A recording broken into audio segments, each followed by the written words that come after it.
put you in YouTube jail. You should ask him which one he didn't tell. Yeah, they catch me on a regular basis. I had been kind of being elusive for a little bit, and then lately they just really been putting the hammer down. Actually, you went live on YouTube. I did. Okay, I must be out of the woods for right now. You know, you started getting banned a whole lot more, I think, when you started hanging out with us on this podcast. I think so. You were able to hide under the radar for a little while, but I guess you forgot to teach us that skill. Man, am I going to get in trouble talking with you guys? They're already after me enough. Megan, I think you're stirring up the hornet's nest already with this rally that's going on. So good. So I'm with you. So we're on live now, so we'll go ahead and get started. And I just want to welcome everyone who's watching this podcast live and those who will watch it, the recorded version of it as well. And of course, as normal, as usual, this is Joe Green along with Miller Bargeron and Morris Brown. And this program is expanding perspectives one conversation at a time. And we are very privileged to have a returning guest, Judge Cheryl Allen, who's a retired Pennsylvania judge, and also Megan Sellers. And Megan is the Pennsylvania representative for WorldwideUSA, which is a nonpartisan collaboration taking a stand against excessive CV restriction measures being implemented in our state as well as across the world. And they state that they believe that our fundamental human rights are not privileges, and that we must resist the unlawful guidelines being put forth by our local elected officials and governments around the globe. Their 5 key freedoms are freedom of speech, freedom of movement, freedom of choice, freedom of assembly, and freedom of health. And I would say without a shadow of a doubt that you are lockstep in what we believe here at Expanding Perspectives, which is why me and you are connected, Megan, and had the privilege. I think that we did we talk at the other rally at PA, or? I did. We did not get to talk. I just listened to your beautiful words, but that was it. Well, thank you. I appreciate it. Well, it's a pleasure to meet you in person. Pleasure. And the purpose of our talk today is just to talk about our freedoms and our liberty. And, you know, as usual, what we say all the time is I'm not telling anyone what to do with their body or for their family individually. You know, people have to make choices, whether they want the prick or they don't want the prick, or whether they want, you know, whatever measures they need to take to make themselves feel safe and comfortable and exercise their God-given rights. That's on them. That's not what we're trying to tell people. But what we are saying is that that right to choose belongs to the individual, not to the state. And so anyway, I just want to let you jump in, Megan, and just tell us about WorldwideUSA. Tell us about the rally that's occurring, and what is your passion? Why are you involved in this? Because, like I said, we're all stirring up a hornet's nest to a certain degree. What is your why and why you're doing this? Okay, my why is just my love of my country and my concern for the children of our nation. It really started with me getting involved with like school boards. I opened a Facebook group, PA Parents Fight Back Coalition. And what we do in that group is we, everyone from Pennsylvania who wants to join can, we share information, the latest information as far as vaccine goes, mask goes, what school districts are mandating masks, what their health and safety plans are. We try to attend each other's school board meetings if we can. With COVID, it's given us the option to tune in to school board meetings via Zoom in other districts that might be a little further away from our homes, because it's a little intimidating going up and speaking in front of a school board. So it's just nice to have that support there. So I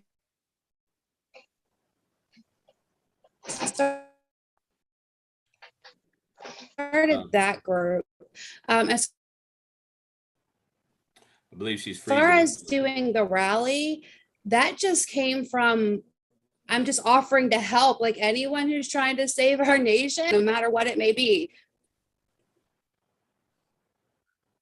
Are we good? I think she was freezing up a little bit, or is that me? Can you guys hear her okay? She was freezing up on my end. She's freezing here. She's good now, I think. All right, can you hear me now? Yes. It's still glitching a little bit. Okay. I don't know why. Let me know if it happens again, okay? Can you guys hear me now? Yes. Yes. No. Okay. So I had volunteered to help with the rally. I had wanted to hold a rally at the Capitol anyways, but Worldwide USA had reached out to me. The founder is in Houston, Texas, and she has been rallying all year long by herself. And she decided, let's go ahead and create this group. Every state in the United States will do a rally at the same day. So she reached out to me to see if I could help. I gladly accepted. And basically, there would be a rally all throughout the United States and around the world on August 29th, also on September 18th, but I don't think we're doing one at Harrisburg September 18th. So the why is just the love of my country, the concern for the children. I've been through the ringer, my children and I, this past year and a half, trying to just really exercise our rights. As soon as, July 1st hit last year and they said the masks were mandated, I said, whoa, this is dangerous territory. I don't remember a time my government told me I had to wear something to go into public. So me and my children, who are 17, 16, and 10, instantly started resisting. We were refusing to wear the mask. And I just know at this point, here we are a little over a year and a half later, and everyone has to resist. It can't just be a handful of people. It needs to be everyone, because we're losing our country. And I'm very passionate about doing anything and whatever I can to help save it, even if it means gathering a bunch of patriots at the Harrisburg Capitol to stand up for freedom together. That's what we're going to do. We'll do it as many times as we need. That's terrific. And again, I think that this is so vitally important.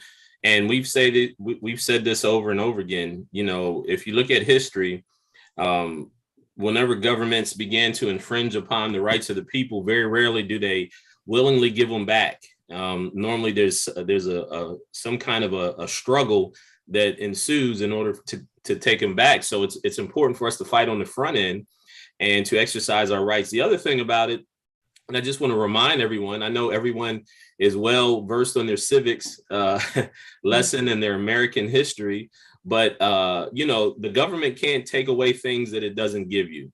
So since the government doesn't give you those rights, they come from God, the government doesn't have the right to take those rights away from you. And so we have to understand that was the whole purpose of our Bill of Rights, which is one of the most phenomenal documents ever created.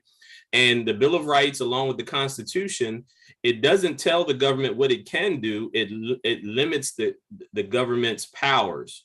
And I think that that's a thing that we all have to understand. It limits the powers of the government, tells the government basically how far it can go or can't go. And because of that, it's important for us to be familiar with that, and also to understand how it is and why it is that we have the right to make these choices. Everyone knew their rights and exercised their rights, we wouldn't be in this predicament we are in right now. I think a lot of people are just not aware of what their rights are. They were really quick to give up their rights for really a false piece of safety that was never real. And they did it so quickly. And I think that comes from a long, slow pace of really conditioning us for this moment, in my opinion. A lot of people, they don't have that patriotism, and I'm an American. I'm not scared of this virus. I always teach my kids faith and fear don't live in the same place. So no reason to mask up and do all this stuff. I always told my kids, all we got to do is live. If we can get through this happy, healthy, and normal, we won this war. And that's just how I've had my kids home with me. We've been doing remote learning, charter school now, and I'm not putting them back into the school districts until the schools get themselves together. The government has too much of a power grasp on the public school system, and that's how they start to indoctrinate the children. And that's why they're losing their patriotism, because it's happening in the schools and the government's telling the public schools what to do. I wholeheartedly agree with you, Megan. My wife and I decided to pull our children out of the school system the year before COVID. And we actually, our oldest daughter was already in college, but our middle daughter, who was, I think, 10th grade at the time, we had we'd already pulled her out, I think October of 2019.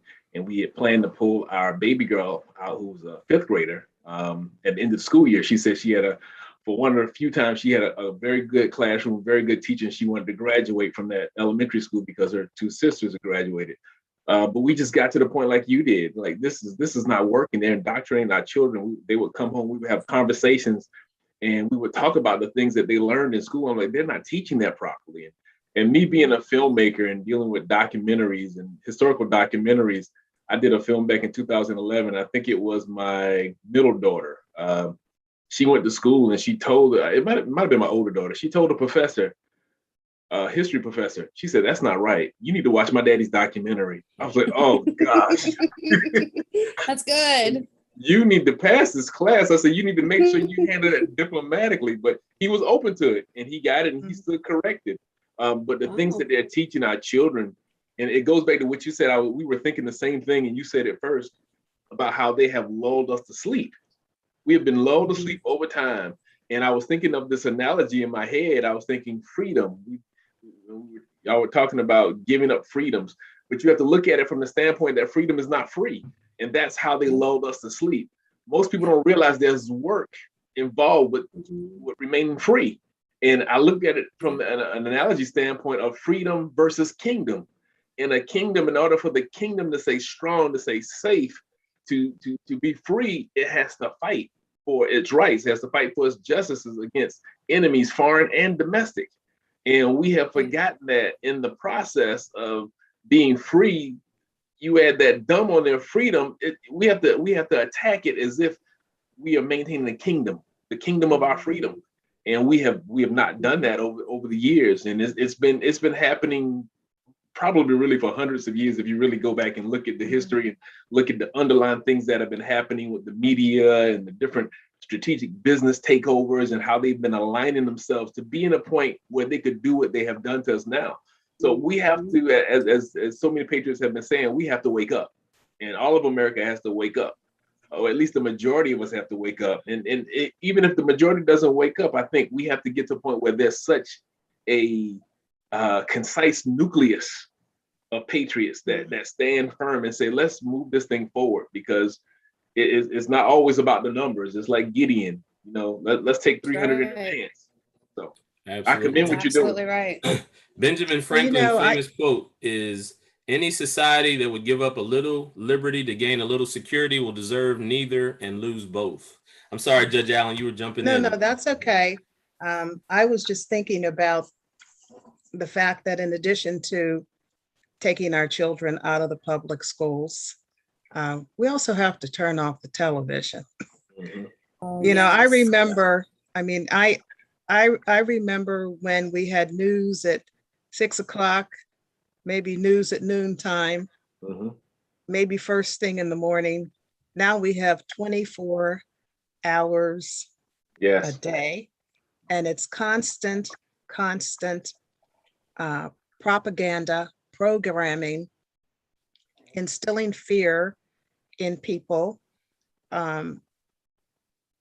So people have very little fear of God, but they fear this COVID vaccine. They believe everything they hear on the television, which I frequently call the television.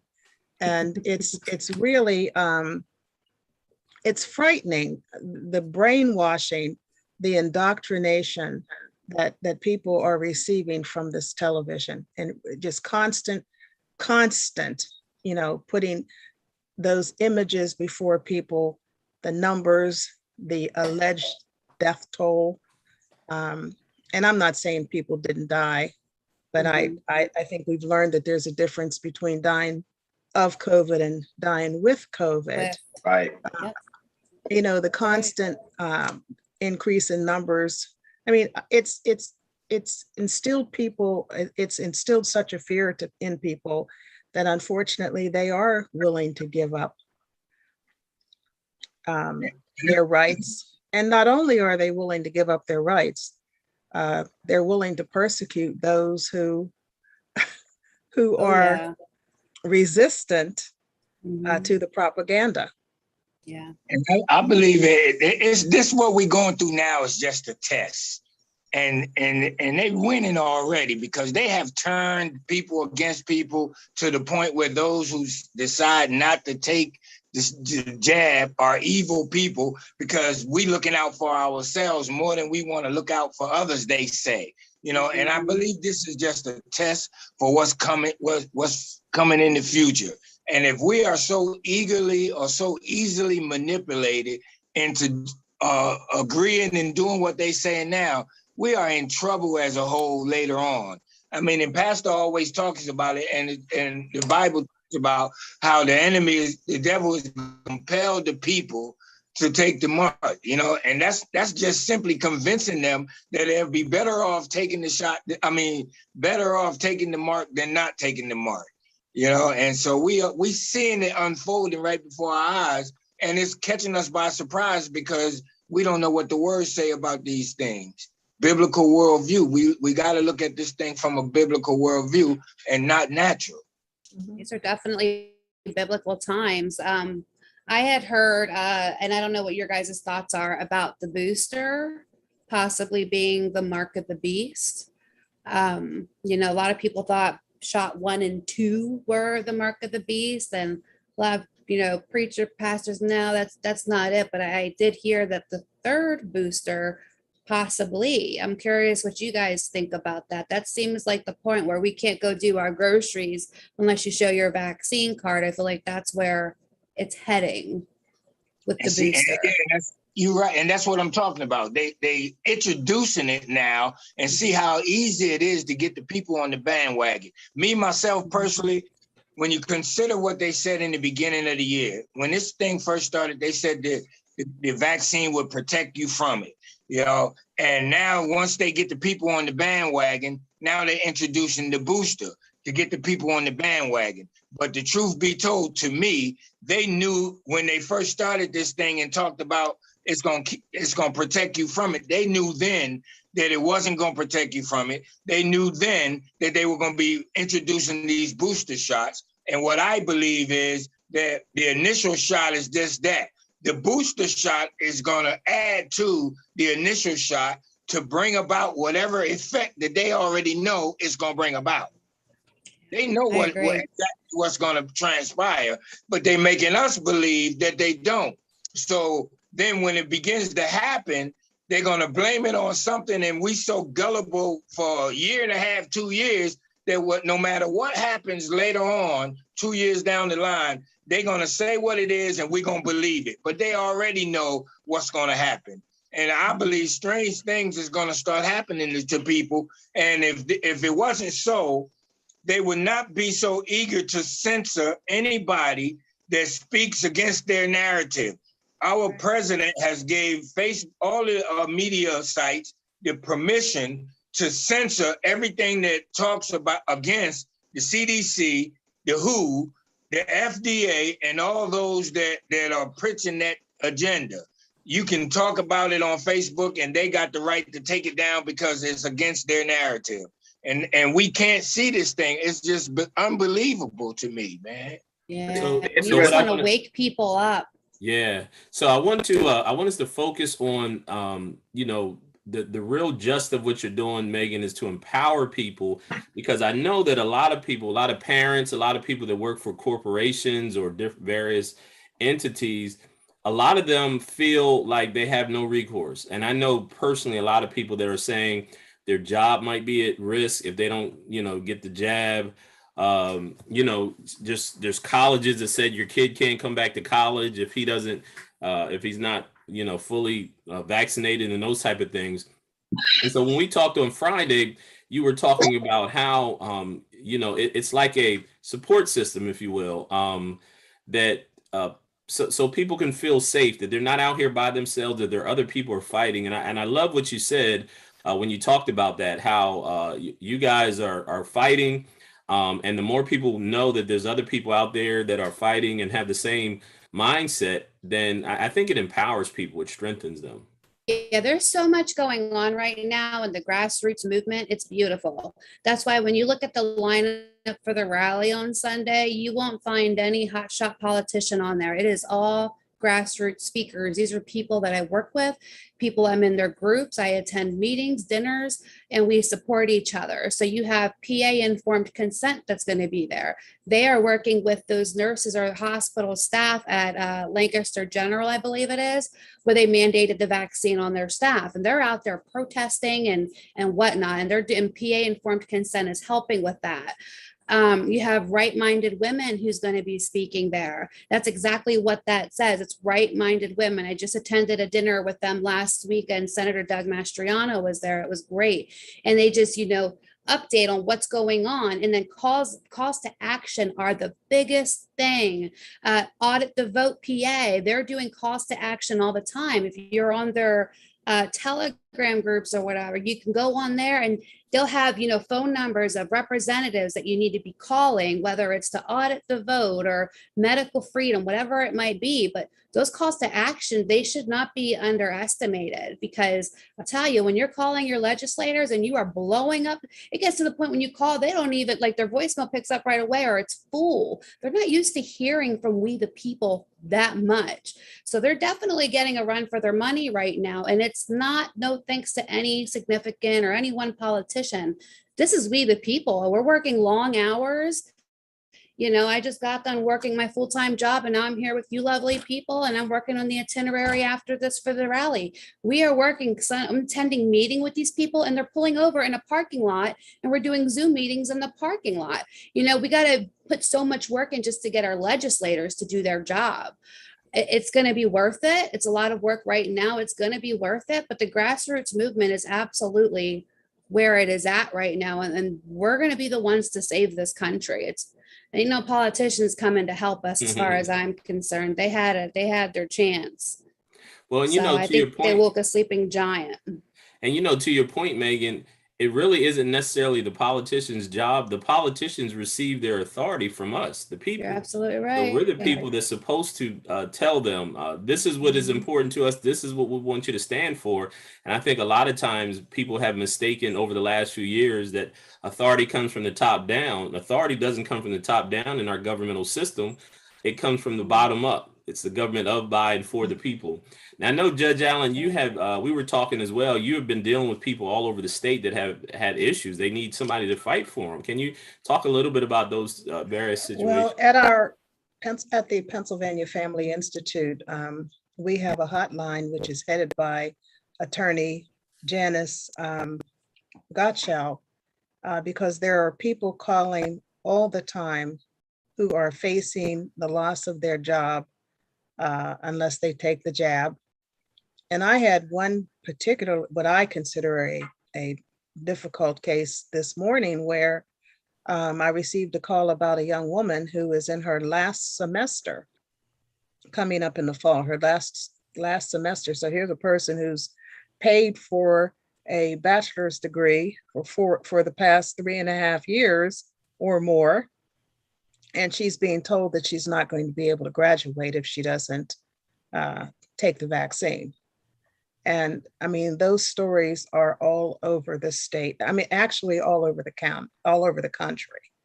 And they're attacking people in the place of their livelihood. But people need to understand that they're not alone, because there are more of us than there are of them, right. Even though the news media would convince us otherwise. And that's why I believe people need to turn off the television and, get out and start connecting with their neighbors and with their church members and with members of their community. Because you're absolutely right, Megan. If we don't stand now, and Reverend Green, if we don't stand now, the time is going to come when we won't be able to stand. So this is very serious. And I'll tell you, things are accelerating at such a pace. You read about these things, you study about them in the Bible. I never thought I'd be around to see it happening, though. And these are exciting times, but they're also frightening times, because I think the enemy has really stepped up his game. Yeah, I think I'm actually really excited about our future. I think we're going to have miracle, a turn of events coming up here. And I think everything's going to work out for the best, but I think we're going to be put through the ringer a little bit here first, because there's a lesson to be learned here. We were put to a test the past year and a half and we failed miserably. We turned on each other. We threw our Constitution in the trash. And they just sat back and they watched and they knew, you know what I mean? Now they know what they can get away with. I agree. Support is very, very important. And feel free to share my information with any of those people who are calling you. I will connect them with people. I know right now from what I'm hearing, people are being advised, don't quit. I understand they're threatening you, ride it out. So if they're giving you a deadline to get vaccinated, don't quit before then. Don't get vaccinated before then. Wait till that very last day. Let them fire you if anything. From what I'm hearing, they can file a lawsuit for wrongful termination. Now, I know it's easier said than done, because who can afford to lose a paycheck right now with gas prices and, you know, the grocery store running out of food and everything that's there is costing a lot more money. So I understand that, but I also feel it's a time for tremendous sacrifices. And I feel if they take that bold step, just resist until the very, very end, see if they fire you, and if so, take legal action. But what does that money mean to you if you don't have the rest of your life to enjoy it anyways, because that vaccine did more damage to you than not? I know people who've gotten it, and actually one of them just died a few days ago, less than a month after him getting his vaccine. He's dead. And even then, his family doesn't acknowledge it's because the vaccine. It's just something that happened to him. So yeah, they have a support system. No, they do have a support system, Cheryl. So any, you know, please feel free to give my information and I will connect them with people who can help and give advice as best they can. And we are assisting people in writing letters requesting the religious exemption and how to go about that. But I will say this, you're right about people quitting, because if you quit, you have virtually no opportunity to collect unemployment compensation. You might be able to collect unemployment compensation if you're fired. You might have some employers who will argue that you were fired for willful misconduct in connection with employment, but you stand a much better chance of collecting unemployment compensation if you're fired than if you quit. So that's my little piece of legal advice. And I've heard also that, if when you got hired, if that wasn't one of the stipulations and then they fire you because of it, then you may have some recourse, you know, but if you quit, you really wouldn't have any recourse because, you know, you hadn't been fired because of it. You chose to quit. So I'm with you guys. I would encourage everyone, if you feel like they're moving you in that direction, wait till they do it. You know, I think a lot of places that I've heard of that they'll say that they lead with that and they'll say, this is where you have to, it's mandatory that you get it. But then when you don't cave, then they'll say, well, if you don't get it, then you'll have to get tested weekly. And, you know, if you're walking in common spaces, you'll have to wear a mask. So I've heard those situations that a couple of people that I know thought that they were going to get rid of them or terminate them if they didn't get it, but then they didn't back down. And so then they gave them another choice. Another thing that I was told, I was talking to someone who's a politician, and they were saying that one of the clever ways that this is being done, because of course we're talking about our constitutional rights. And so I heard the president say that, hey, as the federal government, we're not going to mandate it, but we're going to encourage private companies to do it. So that's kind of a workaround, because what they're saying is we're not doing it because you have rights under the Constitution as it pertains to the government. But when it comes to private industry, there's a different set of rules. So Megan, you want to talk to that a little? I mean, I know you said that there's a network, there's recourse. Yeah, well, the government, they have their hands on all of these corporations and industries anyway. So they say that because they know there's a boundary there, but they know how to work their way around it. The only thing I could say is resist, don't quit. As far as any kind of help, There is attorney Andrea Shaw. She's in Carlisle. She is interested in taking on these kind of cases where employers are forcing the vaccine on their employees. Now, today, they kind of put a little bump in the road for us because, our argument before was this is an emergency use authorization and you cannot mandate something that's under emergency use authorization. It's not FDA approved. However, I don't know if you guys heard, but they approved the Pfizer vaccine today. It's now FDA approved. They just went through like 3 to 5 years, just like that. I mean, they just sped right through it. And so this is also why I didn't put my kids in school when my school made the mask optional this year. And I said, I know they're waiting for FDA approval. And it was supposed to happen by September. And here we are on the 23rd. And today they came out with it. And what's the first thing they do? They mandate the varicella, they mandate MMR, they mandate tetanus just to be able to attend a public school. If we don't think the government is going to mandate COVID vaccine for these students, why would they have rushed it? It's available for anybody who wants it. The only reason for rushing it is if you want to hurry up and force it on people who don't want it. So I do think there's some jeopardy for the kids there in school as well, because there are schools that are opening vaccine clinics inside of the schools. Now, and they are doing that, and they have been doing that.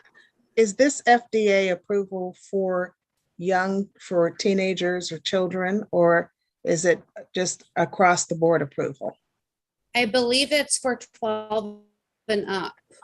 I think the America's Frontline Doctors is kind of standing in the way of them doing this with 12 and under, because they filed, oh goodness, what's the word for it? You would know, Judge. An injunction? Yeah, like a protection order or something like that, where you got to stay away from the kids, something like that. Or restraining? Nah. The word's not coming to my head, but the America's Frontline Doctors they're putting something that's stopping them right now for getting to the 12 and under age group. Thank God that they're doing that. So I think that's probably part of the reason why they haven't been able to get it for 12 and under yet, but they want to. But even for teenagers is bad enough though, because it's been documented that these young teenagers are suffering really bad. I forget the medical term. It's a heart condition. Yeah. Myocarditis. Yes. Yeah. Myocarditis. Yeah. Now here's what the Washington Post is saying. The Washington Post says the vaccine is approved for 2 doses 3 weeks apart in people 16 and older. It remains available under emergency use authorization for adolescents 12 to 15. Is what the Washington Post is reporting. Good to know. So yeah. Well, mandating it takes away our freedom of choice. My job has been forcing me to get the flu shot, and I never really looked at it as forcing. I just kind of did it until I did so much research on vaccines alone. But I've been forced to get my flu shot for years now, and I'm just like, oh, whatever. They say they can make you do it because you could always find another job. If you don't want to do it, go get another job. But I may be one of them people losing my job this year because I'm going to refuse the flu shot as well. It's my body, and if I don't want it, I shouldn't have to be forced to get it. I work from home. Why do I have to get it? I'm not around patients or, I'm in the medical field, but I work from home. But and then my body, my choice. It goes both ways, doesn't it? It goes both ways. We can take our talking points and flip it around. Absolutely.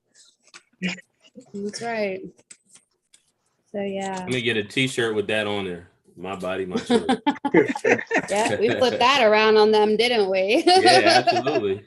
If you really look at it, I guess a few minutes ago I was thinking of it from a biblical standpoint. It's like the whole country is going through the wilderness experience like the Israelites did.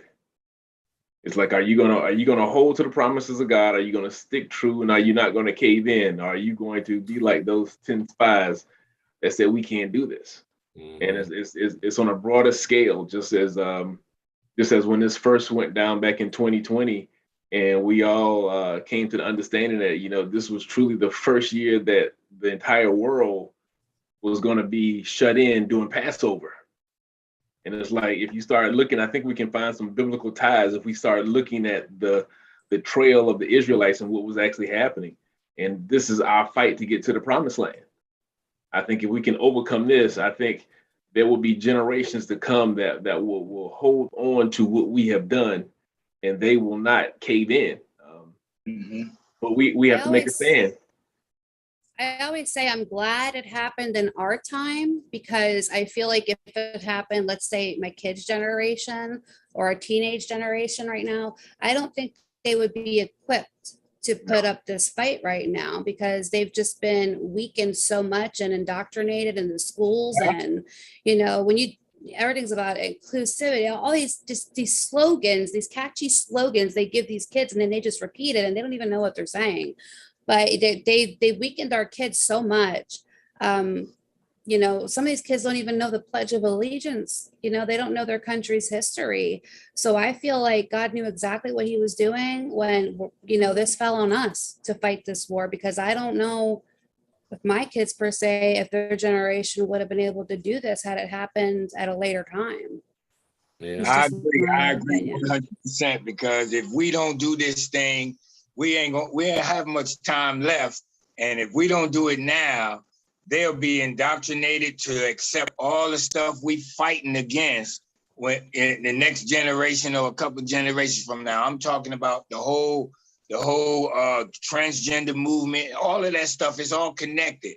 So they'll be so easily persuaded to accept homosexual presidents and all of that kind of stuff. So us fighting now to keep our freedom of choice and freedom of movement, freedom of assembly, and freedom of health is really going to help our children and our grandchildren. So we need to keep this up. That's right. Yeah. That's right. My point is, oh, go ahead, Pastor. No, go ahead. Judge Allen, back to what you were saying as far as the calls and stuff you get. I would refer them to go to, everyone knows the America's Frontline Doctors website. If you go to their legal tab, they have beautifully written letters that if I received it, I wouldn't want to mess with it. Well, so I think that our legal staff have done that, not necessarily from the Frontline Doctors, but also from the Alliance Defending Freedom, with which they are affiliated. And that's what they're doing is our legal team is assisting people in writing those letters and advising them as to how as to what to include in the letters, you know, what the tone should be. And they've been pretty successful in getting, helping people to get religious exemptions. But the one case that I told you about with the young lady who's in her last year of school, she's already been told by her school that there are no religious or personal exceptions. So, you know, we're trying to refer her to where she needs to go. But the Pennsylvania Family Institute is affiliated with the Alliance Defending Freedom. And so they have taken on, you know, they have set up a established a process. In fact, on Friday, I spoke with 4 individuals who were seeking a religious exemption, and, you know, spent a considerable amount of time on the phone with them, helping them to construct the letter. And you know that and the thing that it goes back to, and a couple of you guys alluded to this, is that this is the time for us to make a stand. You know, I think about if we don't fight now, what kind of a world are we leaving for our children and grandchildren? You know, because as we talk about how these rights are being slowly taken away from us, can you imagine a generation from now, if this trend continues, what will they won't be able to do anything, you know, without like severe government oversight and overreach. And so it's important for us. And I've said this over the past year, everyone who's heard me talk, I said, even if you don't think it's a big deal for you, love your children and grandchildren enough to say, I'm going to make a stand here. You know, I think about, especially as a Black person in America, I think about our ancestors that even during the time of slavery or after slavery, they were fighting for freedoms. And a lot of times they didn't believe that they were going to see those freedoms, but they thought about those generations that were coming after them. And they said, even if I can't win now, but at least I'm going to hopefully be able to prepare the way so that those freedoms will be will be realized by those coming after us. And so I say that to everybody who's listening to this, like, even if you don't think it's a big deal now, just think about if this trend continues the way it is, what kind of I have grandchildren, what kind of a world will my grandchildren be living in? And just the guilt that I would experience to think, I mean, you know, whether I be aware of it or not, if I'm in eternity, but just thinking about it now, like, would your grandchildren say, Grandpa, how come you didn't fight? You know, Grandpa, how come you just laid down and caved and allowed this to happen? You know, look at the world you left me in. I've heard it said a couple of years ago that we're now getting to a place in America where we're going to be leaving a world to our children worse than when we had it. You know, our generation before, they left it. It's better now than it was in the 60s or the 50s or 40s. But now we're at a tipping point where we're going to be, if we're not careful, we're going to be leaving a world that's worse off than the one we inherited. And our kids will be citizens of the world rather than citizens of the United States. Yes. And that's the goal and the objective. And if we don't, you're right, if we don't resist and put up the fight, you know, I hate to think of the world that my grandson is going to grow up in. And, you know, we've already concluded that we can't put him in the public schools. I mean, the public schools really, I hate to say it, but they're awful. I was just talking to we a need teenager some earlier. choice. Megan said, I'll say it for you. You said you hate to say it. Megan said, I'll say it for you. She said, they're awful. Go ahead, Megan. They're what were you awful. saying? They're They awful. are. I was talking earlier to one of my coworkers, and she had me on speakerphone, and her teenager joined the conversation, and she goes to Central Dauphin, and you know, she's a little closed-minded, but at the same token, I'm talking to her, and she's telling me she's so excited to go attend this class in school, and it's called Connections. And I'm like, oh, well, what's that class about? And she says, oh, well, we go in there, and you know, we talk about the problems that we have with our school and with racism and all this other stuff. And I said, is racism a big problem in your school? And she's like, well, yeah, you know, it's a problem. I said, oh, you've seen it happen? And she said, yeah, she was like, you know, I've seen it happen with teachers and whatnot. I was like, so you guys are just going to go in there and you guys are going to talk about, you know, racism and each other's skin color. And I said, can I ask you something? For the past couple of years, did you ever look at somebody for their skin color? She said, no. I said, so why are we doing it now? I said, they just want to bring it to your attention. Most of these schools are teaching critical race theory, and they're trying to label it under different names like Connections. West Perry High School, they call it social and emotional health. But when my friend did the Right to Know at West Perry, it's all critical race theory. They just realized we know what CRT is, so now they're trying to come up with all different names to try to hide it from us. And it's just absolutely, you know, I sat there and I was at a playground the other day and I admired. It was a young white child and a black child, and they were playing. I said, do you see what they don't know. They don't see each other's skin color. Why are we teaching this to them? You know, it's just sowing division, because when you're divided, you're weaker. When you're united, you're stronger. And that's what this is really all about. It really is. And that's why it's important. Like, we're talking about the kids of the future. These school board meetings are so important. I mean, I'm telling you, you attend a school board meeting, you will be shocked what goes on in there. I was surprised. That's the truth. I'm up here. Oh man, I'm up here. I'm in a red. I live in Halifax. It's red. It's conservative up here. The school board, they show up in their overalls and their farmer hats. I mean, they're redneck. But it doesn't matter. They tell me they agree with everything I'm saying. They agree about the masks. They agree about the vaccines. But when they vote in the school board, they vote by the way the government wants them to vote. And their solicitors are in their ears telling them what to do. And the children are suffering the consequences. Not one school board member is wearing a mask, but we're going to have the kids wear a mask on the bus and in school. Like, that's just not not right. So we absolutely have to fight for the kids. I mean, the government is, in my opinion, attacking the kids through the public school system, which is why that's my biggest passion right now. Last year, my daughter was segregated in her classroom because she wouldn't wear her mask. The teacher had everyone stand up to observe a lab in chemistry class, and my daughter had to sit far away because she wouldn't wear her mask. She was sent to the guidance counselor twice as if there's something wrong with her for not complying, pulled out into the hallway multiple times. And I'm like, this is so it got to the point where my kids are looking at their teachers like, these people are supposed to be teaching me, and they're not even acknowledging communism is at the door. And here, these are my children that are acknowledging this, and these adults who have degrees to be teaching them aren't. It's just going like way over their head. So I'm very big on, go ahead. No, I was just going to say a lot of them they're not teaching it, and a lot of people don't understand it. And I said, we have to be reminded that we fought a 40-year Cold War against Marxism, against communism in Russia and different things like that.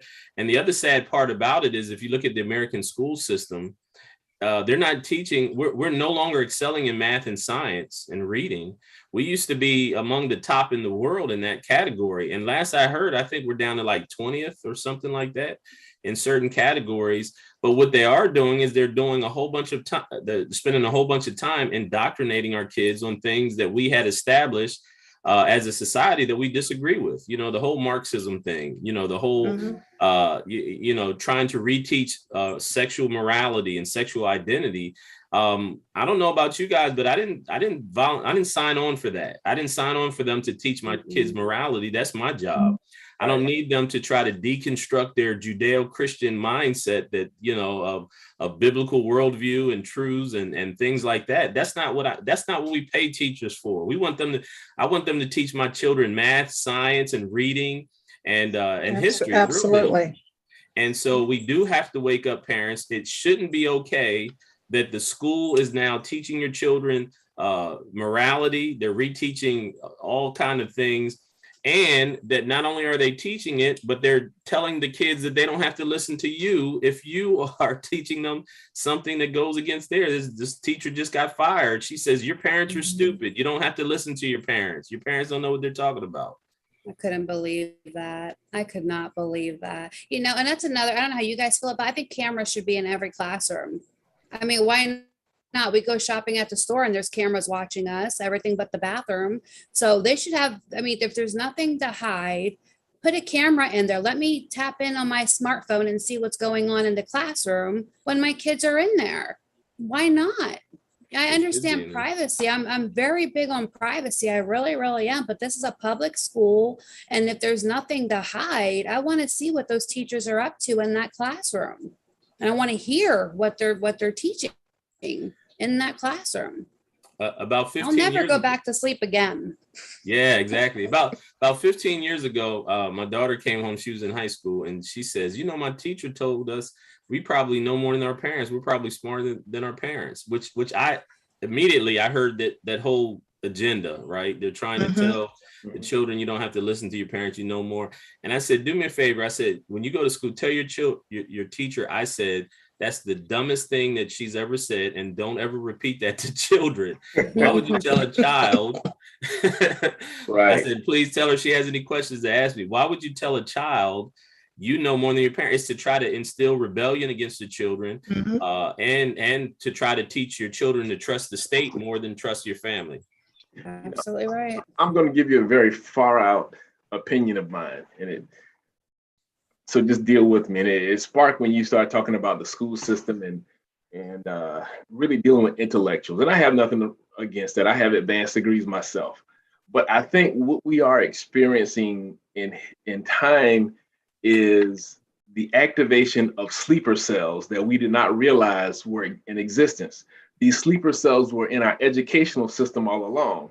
As I talked about earlier, this process has been happening for hundreds of years. They have been systematically putting people in places, putting ideology in places, and putting things in places to slightly shift things. And so as the leaders that we have now, our teachers, our educators, various people that are there, they were a part of that group that became the sleeper cells. because they were indoctrinated. And that's not all of them. The ones that are awake, they are awake, but you have a group of them that became that sleeper cell that because of how they were indoctrinated, when it got to this point, they start speaking certain words, just like you see with MK Ultra, that whole Manchurian candidate. They're speaking a certain language, and now, bam, these sleeper cells are waking up in education, and now they're teaching our children this, and they're teaching our children that, and they're going along with this narrative. And one of the things that I hate to say it, really I don't, but it's sad. I should say it's sad that I have to say it, but I call it intellectual stupidity.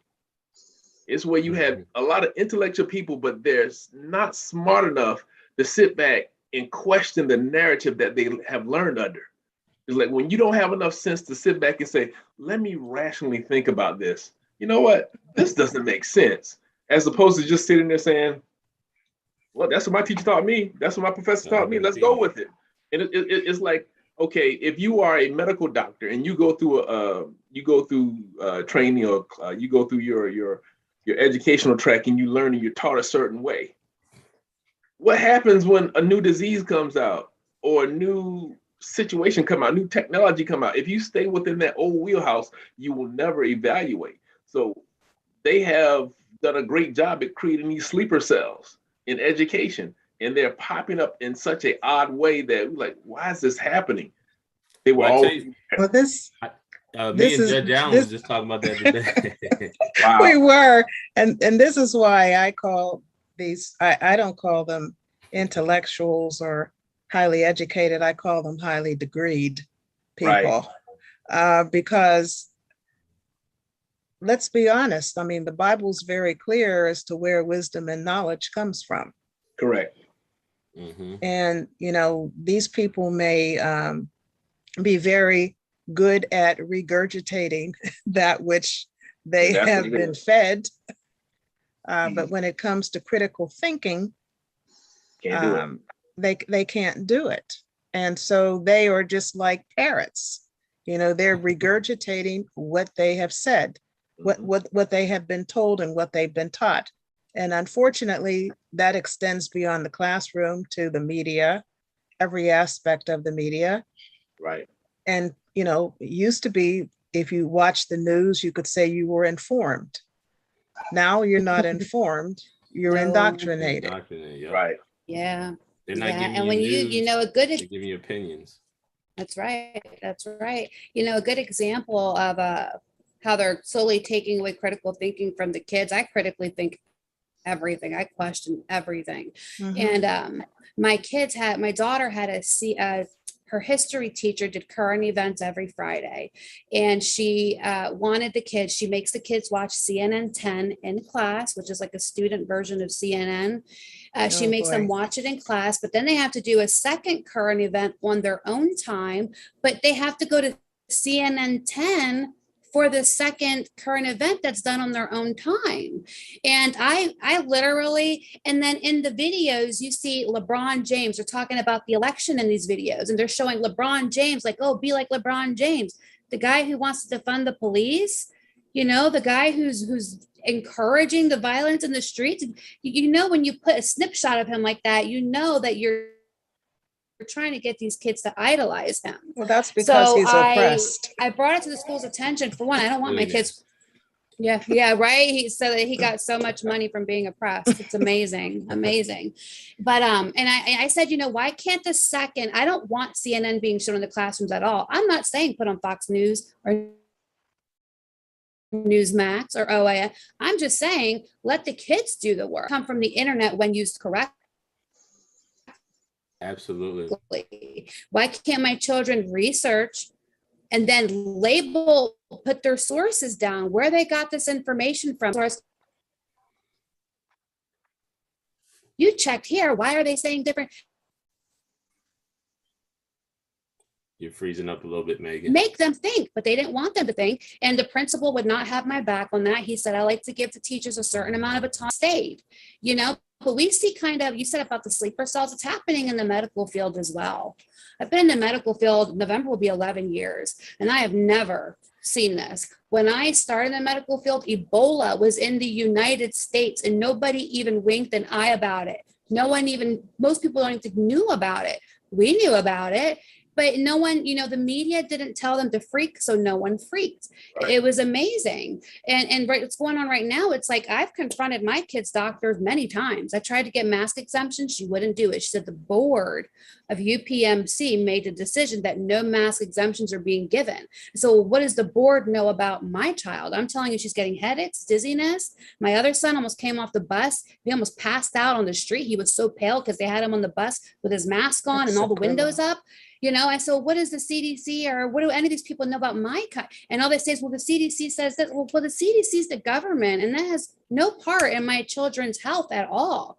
None. You as a doctor are responsible to keep up with your continuing education, do your research, do your studies, and treat your patients based off of what you found.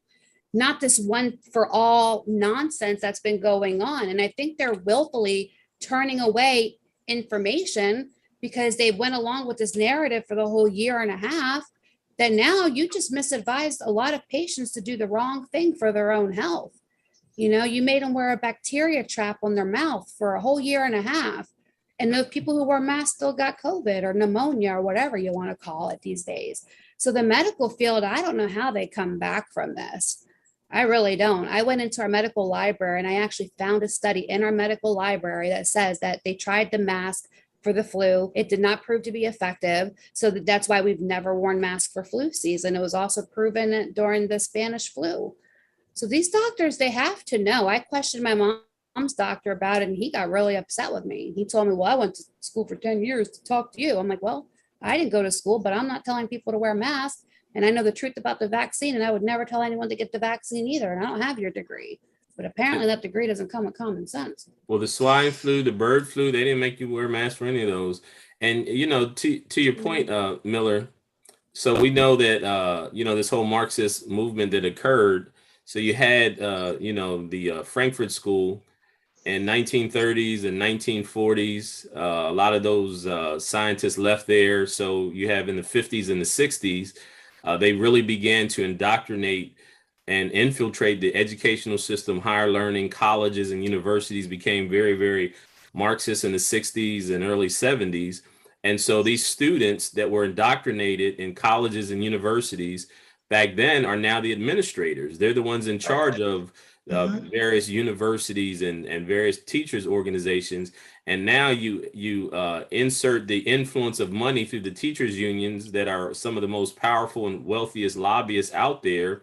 The people that are at the top of that have also been indoctrinated with this Marxist ideology, which is why it's being pushed from the top down now. And it's trickled its way all the way down now, which is why now if you got the people in charge of teachers, colleges, and the administrators and all that other stuff, that's why it's now trickling down to elementary level or whatever, because these people that set curriculum have been fully have drank the Kool-Aid and believe that this is the best way to get to our society. And so we have to be aware of these things and be aware in a way that empowers us, that we we don't get taken advantage of, because like we said, a lot of stuff is not common sense. Like even when the whole pandemics came, and I used to tell people all the time, use common sense. Like even if this is something, a sickness, a virus is transmitted from person to person.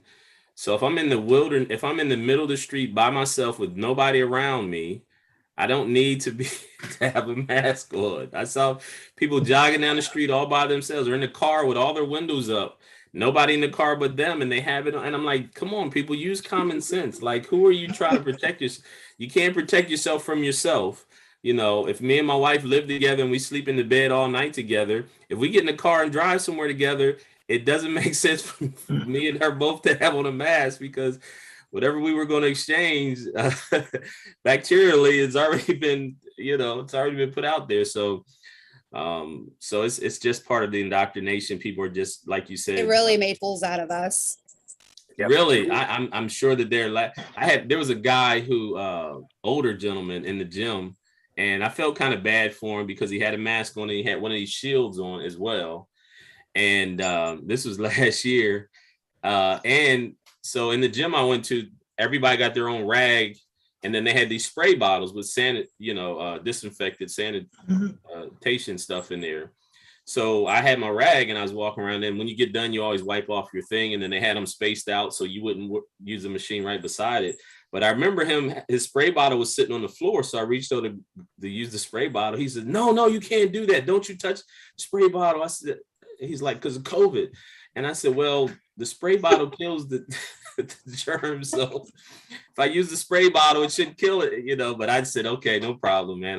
He was just so paranoid. And I just thought about all of the high level of everybody was just so, oh my gosh, you're in the same building as me. You're going to get me sick. And what's really crazy too, they I'm convinced that grandma could drop her. No, go ahead, sir. You're good. It's so funny that, people have taken it beyond, okay, I guess this is what the government said I have to do. I'll at least make it fashionable. So you see all the fashionable ones and designs and the logos and the glitter ones and, I'm going to a formal event, so I'll put some sequence on it. I'm like, you can't dress up the loss of your freedoms. Now you can't find solace in that moment. Say, well, if I gotta wear it, I'm gonna look good wearing it. No, we gotta wake up. Yeah. But we are in the middle of a cultural revolution. And I remember, I'm old enough to remember when Nikita Khrushchev came to this country. Mm-hmm. And I believe it was 1959. And what did he say? And he told us that our children's children would grow up under socialism. And he said that we Americans were so gullible. He said, but, we will bury you from within without firing a shot. And I think that, it's very clear that at least at one time we had the most powerful army in the world. And rather than attempt a violent overthrow of our government or a violent revolution, it's a cultural revolution. If we can change people's mindsets, and starting with our children or ending with our children. And that's what we see going on. It's a cultural revolution. And the intention is to destroy, or at the end of the day, it's to destroy the people of God. I mean, that's really at the end of the day what it's all about. It is spiritual warfare. Absolutely. It is. Antonio Gramsci wrote the Prison Notebooks, and he came up with that idea, cultural hegemony. We can't destroy them with guns, but if we erode the culture from the inside, we can weaken the people's will and we can overcome them. The other thing Khrushchev said that, and it was a great quote, he says, I know you guys won't accept socialism or communism outright, so we'll just feed you small amounts of socialism until before you know it, you've been completely converted. And that's what we see is happening now. Would you say his name? You guys remember? Nikita Khrushchev. How do you spell He was the that? prime minister of the prime minister of the Soviet Union back in the 50s. And he came to the United States in 59, I think, for the first time. And this is what he said. And then we also have to remember what Lenin said. He said, give me your children for 4 years and the seeds that I plant will never be uprooted. Absolutely. Yeah, they made those bold pronunciations. They told us, but they kept us so busy, they keep us so busy. Your life moves so fast when you're connected to social media. As you said earlier, the TV, they put all these distractions in our lives that it's really hard to see that was happening as slowly as it was happening. You know what I mean? Like it's just, they're very patient people. And it's amazing how they tell you, but I guess we didn't take it serious enough. Well, you know what? I was reading, and that's what they do. They distract you a lot of times, and they give you stuff. They make your life more and more comfortable, so people lose the will to fight. I was reading this book this historian wrote, and he used some ancient text passed down. He was talking about Nimrod, And so these other kings came to Nimrod, and they figured Nimrod had come up with a plan on how to get control over the people and have them to surrender their will to his. And it said in his ancient text, one of the things he did was build real big stadiums for entertainment. And so as long as he kept the people entertained and he provided for them food and shelter for them, then the people they lost their will to resist him. And I think about now, every single other month, they come up with a new movie channel, movie station. I think on my TV, I probably have about 600 different movie opportunities. I have literally, I promise you, I have at least, I could watch 30,000 movies right now on my television with the different apps and all that other stuff. And it just keeps you so occupied and so distracted if you're not careful. And then you look at the school system and they're dumbing down. They're not causing critical thinking. They're causing all this other stuff to go on. And so, yeah, we have to be very mindful. And it all boils down to, as you guys said it, this is really an attack on God and God's people. This is the ultimate goal that the enemy is trying to, which is why when our founding fathers recognized that these rights come from God, and it's our job, especially as the church, to protect the things that belong to God. So if these rights come from God, then that means they belong to God. They're gifts to us. So it's our job to defend and protect those things, even life. And so I think it's just so interesting that we're in this time that we're in. And, and it's the people that I'm disappointed with is not the masses, because they've dumbed us down. But the thing that disappoints me the most is the church is asleep at the wheel. Right. We have, I call a lot of these pastors that become prophets of Baal now instead of prophets for the Most High. So we're supposed to be the ones that's awake. One thing I'm sorry. One thing I want to throw going back to the distractions, I think we can't blame it all on social media. Part of that slow trickle down, I think we have to acknowledge the fact of the rise of amateur athletics and AAU system, because we put our children in these athletics and we're running behind them, but they cost so much money. So what is that causing us to do? It's causing us to work harder, to work longer, to make overtime, to pick up maybe a second job, because next thing you know, football season's come around, baseball season, basketball season. We're traveling every other weekend, sometimes every weekend. It's costing money, but we're so tired after working and going out there with little Johnny playing various sports that when do we have time to keep track of our politicians? When do we have time to keep track of the little subtleties and the nuances that they're throwing out there to distract us? It is such, when you really think of it, it is such an integral system that they put in place that covers every time frame. Going back to even when Hollywood came about and they started introducing Hollywood, and it started with the motion pictures, and then it ramped up, and radio was there first, and then it's just they have created something with the various technologies, with the various advances, with the various ideas over every point in society to keep us distracted. And it has just really come to that head where we are right now, and we're just fighting, and all along, and I hate to say it, but most people don't realize, is like what we've been saying, this is a spiritual war. And you have so many people, going back to tie this back into what you were talking about, Joe. We have so many people who are in church and asleep because they're also being lulled asleep by their pastors. And even talking about this, to me, it's the same MO as the eugenics. It's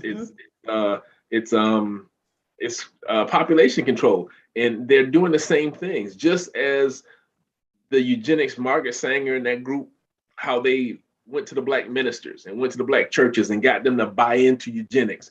Now we're seeing the same thing. Now we've had so many pastors come out supporting it, so many gospel artists like Tasha Cobb and what's his name, T.D. Jakes, and all these people, these ministers, our leaders. And even you look at what even happened yesterday. I don't know if you saw it, where even Reverend Jesse Jackson and his wife, they have been admitted to the hospital with COVID, and they actually have taken both shots.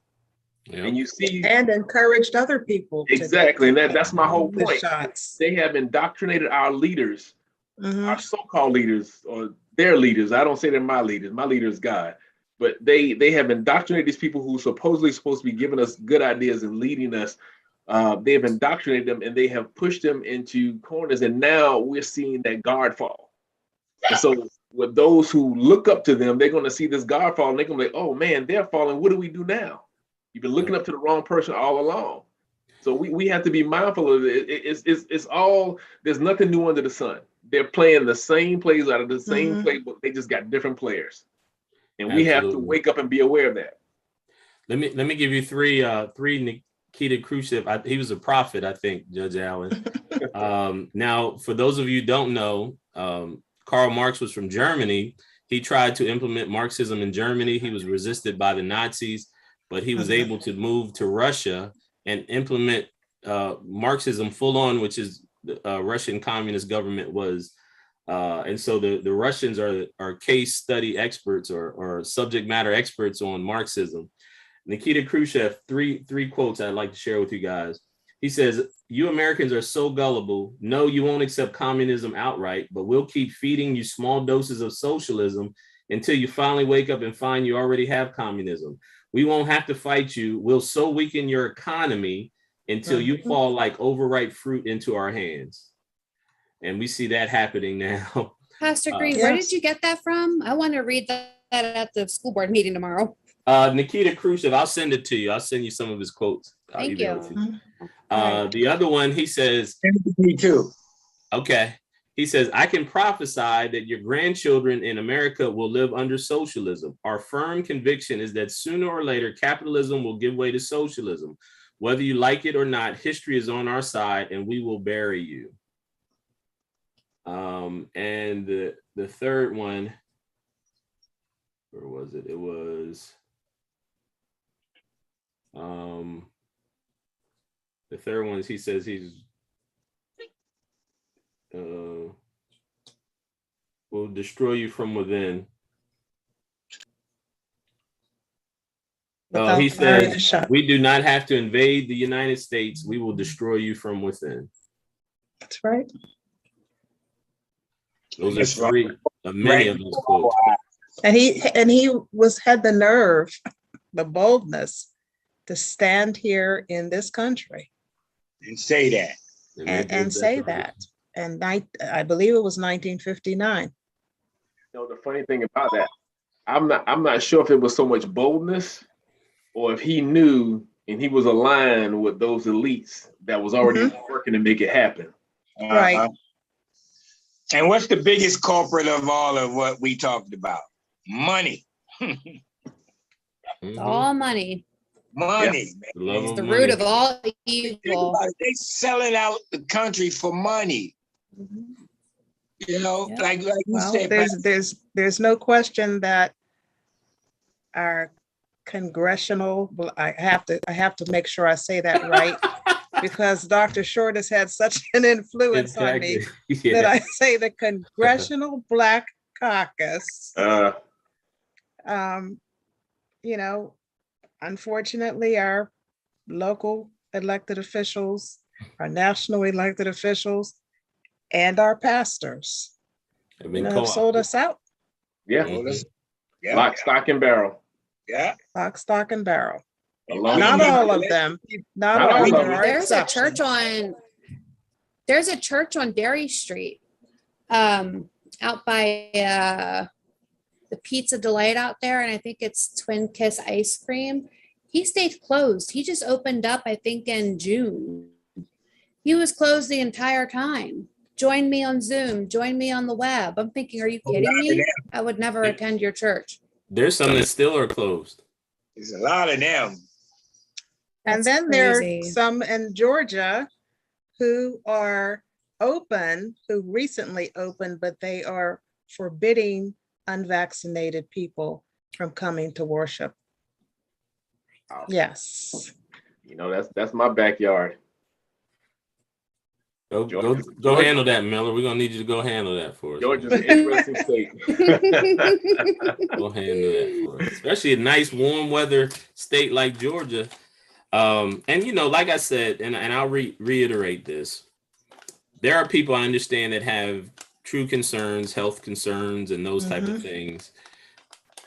Be wise. Use your own. If you need to stay in, if you don't feel comfortable because you have some kind of condition, then that's your right. That's your choice. But the problem is when you allow somebody else to take those choices away and dictate to you of how you should do things. You know, I made up my mind, and all of Megan, we're just kind of getting to know each other, but everybody else on this call knows I had made a vow with God in the very beginning. And I said, I'm going to be dumb enough and crazy enough just to trust you, Lord. I'm going to trust you at your word. You promised that you numbered my days before I lived my first one, and I'm going to completely trust you with my life. I said, I'm not going to put that on anybody else. But as for me and my house, we're going to trust in God. And you know, there was not one Sunday that we weren't in the pulpit, that I wasn't in the pulpit. You know, we had a scaled back service. We streamed online, but I told people, I said, if we're going to fold up during this time, how will we stand when the real persecution comes?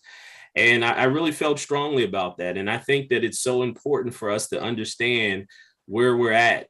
Because like Benjamin Franklin said, when you trade a little bit of liberty for a little bit of safety, you don't deserve either one, and you'll lose both of them. And whether it's in the churches, which to me is obviously that's my priority, for the churches to stand tall, to stand in faith in God and be the light to the world and the salt to the world. You know, we're supposed to be that beacon of hope for the world to see. That's what we're supposed to be. Or even if it's just a patriot who says, church is not that big of a deal, but I do understand how valuable these rights are that we have been granted as a nation, and that I'm going to fight for that. You know, no other generation before us caved in the way we're caving in now, whether it's the Revolutionary War when they stood and at the risk of losing everything against Great Britain, or whether it's the Black people that even abolitionists, Black and white, both of them, you know, Black people were fighting for freedom. Abolitionists that were white were fighting for the freedom for slaves as well. And they risked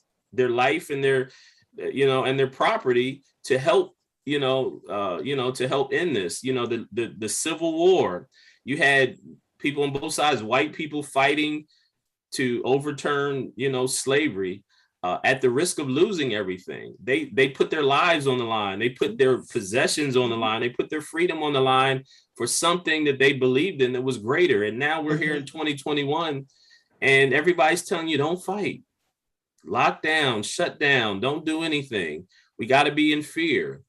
Who was that? Was that, what's his name in England? He says, we have nothing to fear but fear. Churchill. Winston Churchill. And I remember that commercial years ago at Time Life Books. They used to have that quote on all the time. Fear, have nothing to fear but fear itself. And so I'm thankful for you, Megan. I'm also thankful for you, Judge Allen, and you guys who are out there fighting for our freedoms, leading the charge, I should say. I would encourage everyone who's out there watching this to fight as well, stand with them. Whether or not you decide to wear a mask or not, whether or not you get a vaccine or not, whether or not you send your kids to school or not is not the point. The point is that we have to fight for our individual liberties and our God-given rights. We have to fight. We can't continue to cave. We can't continue to give in, because if we do, the world that we're leaving for those who come after us is going to be much worse than the one we're living in right now. But I'd like to give you guys final thoughts, Megan and Judge Allen, some final thoughts, and then Morris and Miller, if you guys want to wrap it up. Okay. I want to just go back to what I had said. And I know you're a judge, so you probably don't even need me to tell you this, but that lawyer, Andrea Shaw from Carlisle, their firm, I don't know if you're familiar with it, but they are committed to the ideals of life, liberty, and property. They specialize in religious liberty. What else here? They do real estate. She told me personally that she's really interested in these vaccines being mandated by the employer. Now, we did lose a big weapon today when FDA authorized that Pfizer, because as far as I know, and correct me if I'm wrong, because it's FDA approved, now it can be mandated. So we lost a big weapon here today when they did that, and they knew that. That's why they jumped through the whole, formal process that usually takes 3 to 5 years. But Andrea Shaw, I know she's taking on those kind of cases. For anyone you guys know who is fighting back as far as schools go, There is another lawyer. His name is the law office of Tucker Hall, and Chadwick Schnee. And I can send you guys their information. He is currently fighting against the school boards. He is sending them letters and what's the word I'm looking for? Kind of like a rough draft of a lawsuit. And there's a small fee involved in that. No, it's not really small, but there is a fee. He's not doing it pro bono, but he is one of the few lawyers who's been willing to take on these school boards so we can get some precedents set. If you guys are getting these calls with these employers that are forcing the vaccine, what I think would be great is if I can get all the leaders of these grassroots movements that I am affiliated with, and if we could get together and just create one group where we just go protest at these businesses. So it might not be a bad idea to keep a list of these businesses that are infringing on their employees' rights. That way we know where we need to show up and rally together and protest to support those employees, like they just did last week at Lancaster General. And another thing is when they're calling about that, do they know other employees who feel the same way? If so, they should gather together. They should do a petition. They should protest together and refuse together. The key word is united. So if you have multiple people in a business who don't want to do the vaccine, they should really band together and stick together when standing up against their employer. It's like, in the healthcare field, can they really afford to lose 30, 40, 50 nurses right now? No, they can't. So the more people, the better. It's just people have to be willing to talk to other people and say, hey, are you okay with this? I'm not okay with this. And then the more who aren't okay, just get together and stand up together. So yeah, if you get a list of those employers, I will definitely see what we can do to raise the roof at those businesses. Peacefully, of course. Megan, tell everybody how they can get in contact with you and find out about the rally this Sunday. We'd encourage you all to come out. I'm going to be there as well. And hopefully you guys will come and join us. Yeah.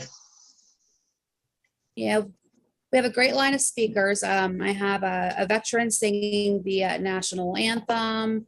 I have another singer will be singing some patriotic music. You can find me. I'll give you on Facebook. I'm Megan Justice. That's obviously not my real last name.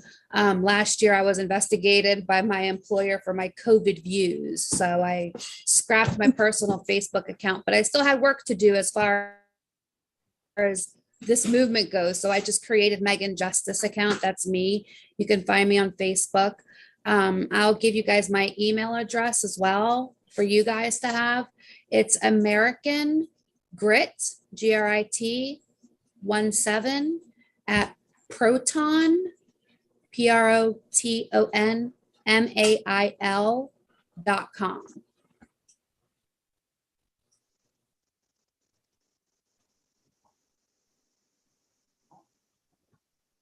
Okay. Could you repeat that one more time, please? Yeah, American Grit, GRIT 17 at Proton, PROTON as in Nancy, and then the word mail, MAIL.com. Got it. Judge Allen? I would just like to say to people to research, study. Don't just take hook, line, and sinker what you hear on television. Most of it is scripted. They're all saying the same thing, and they're saying it for a purpose, to indoctrinate, instill fear, and ultimately control people so that they will do what they are told without thinking about it. And so I just encourage people to study, research, look, check for, find out, learn for yourself. And most importantly, study the Word of God, because again, I believe that the Bible is sufficient to address every issue and every problem that we face today. I can't even begin to imagine navigating this system in these days without knowing the Lord. I just can't imagine it. Me neither. Me neither. I would have Yeah, been yeah. lost.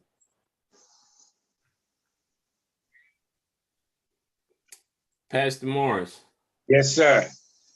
I would advise the people, as Judge advised them, to do your own research, because the bottom line is, if you come to find out that everything that you believed for the last year and a half is wrong, what are you gonna do then? So study the Word of God, look at things from a biblical worldview, and don't take everything they say as the truth. Because if you research or remember, when this thing first began, they told you one thing, and then here a year later, I mean, they've been lying, telling you lies and lies and lies.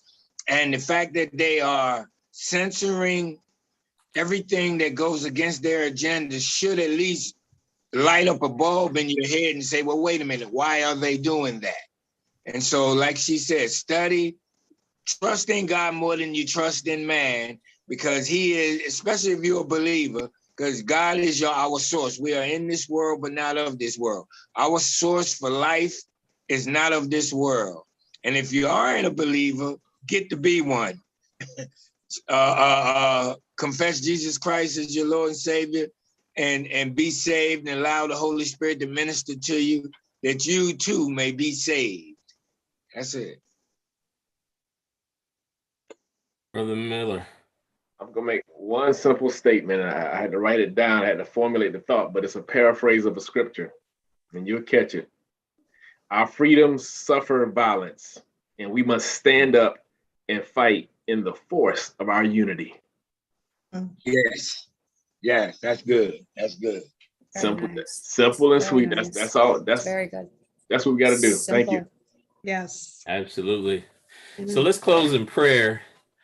I thank God for this great conversation. For those of you watching this is expanding perspectives, one conversation at a time. Hopefully we give you some food for thought and something not only just to think about, but something to implement and to activate.